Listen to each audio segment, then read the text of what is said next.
மாதம்பட்டி ரங்கராஜ் தன்னுடைய குழந்தை கூட தன்னுடைய இன்ஸ்டாகிராம் பக்கத்தில் போட்டிருக்க ஒரு போஸ்ட்டை பார்த்து இப்போ ஜாய் கிறிஸ்டல்டா அதுக்கு ஒரு ரிப்ளை போஸ்டா அவங்களோட இன்ஸ்டாகிராம்ல ஒன்று போட்டிருக்காங்க.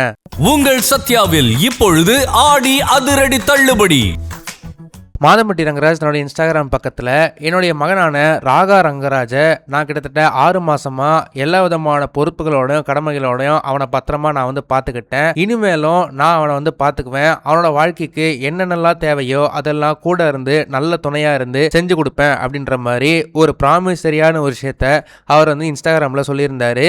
இதுக்கு பார்த்தீங்கன்னா ரிப்ளையா ஜாய் கிறிஸ்டல்டா தன்னோட இன்ஸ்டாகிராம் பக்கத்தில் அதே போஸ்ட்டை ஸ்கிரீன்ஷாட் எடுத்து கேப்ஷன்ல உண்மைக்கு அதோட இடத்தை கண்டுபிடிக்க ஒரு வழி இருக்கு.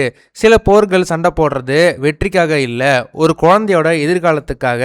இன்னைக்கு ஒரு வழியா ஒரு தாய் உள்ளம் அமைதி அடைஞ்சிருக்கு, அப்பாவும் மகனும் அப்படின்னு சொல்லிட்டு ஹார்டின் இமேஜ் போட்டு ஒரு போஸ்டை ஷேர் பண்ணியிருக்கிறாங்க. இந்த போஸ்ட்டை பார்த்த பலருமே ஜாய் கிறிஸ்டல்டா மாதம்பட்டி ரங்கராஜ் தன்னோட பையன்தான் அப்படின்னு அவர் ஒத்துக்கிறதுக்காக பல நாட்கள் கோர்ட்ல போராடிட்டு இருந்தாங்க. கோர்ட்ல மட்டும் இல்ல, மக்கள் மத்தியிலுமே பல அவப்பெயர்கள் அவங்க வாங்கிட்டு இருந்தாங்க. இப்போ அதுக்கு எல்லாத்துக்குமே முற்றுப்புள்ளி வைக்கும் விதமா மாதம்பட்டி ரங்கராஜ் இந்த மாதிரி ஓப்பனா பேசியிருக்கிறாங்க.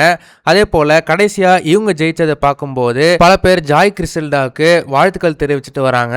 இருந்தாலும் பல பேர் இந்த விஷயத்துல குழந்தை ஈடுபட்டிருக்கிறதுனால மாதம்பட்டி ரங்கராஜும் சரி ஜாய் கிறிஸ்டல்டாவும் சரி 2 பேர் இதை கோர்ட் வரைக்கும் எடுத்துட்டு போகாம இருந்திருக்கலாம், அவங்களுக்குள்ள பேசி சால்வ் பண்ணி இருந்திருக்கலாம் அப்படின்ற மாதிரி பலரும் தன்னுடைய கருத்துக்களை தெரிவிச்சுட்டு வராங்க. இருந்தாலுமே ஜாய் கிறிஸ்டல்டா தங்களோட பக்கத்துல இருக்கிற நியாயத்தை வச்சு போராடி மாதம்பட்டி ரங்கராஜை ஒத்துக்க வச்சுட்டாங்க அப்படின்ற மாதிரி எல்லாருமே அவங்கள செலிப்ரேட் பண்ணிட்டு வந்துட்டு இருக்காங்க.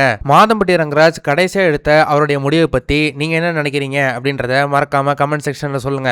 இந்த வீடியோ உங்களுக்கு பிடிச்சிருந்தா மறக்காம லைக் பண்ணுங்க, ஷேர் பண்ணுங்க. இதே மாதிரி தொடர்ந்து நிறைய இன்ட்ரெஸ்டிங்கான வீடியோஸ் பார்க்க வீ டாக்கீஸ் சேனலை சப்ஸ்கிரைப் பண்ணுங்க.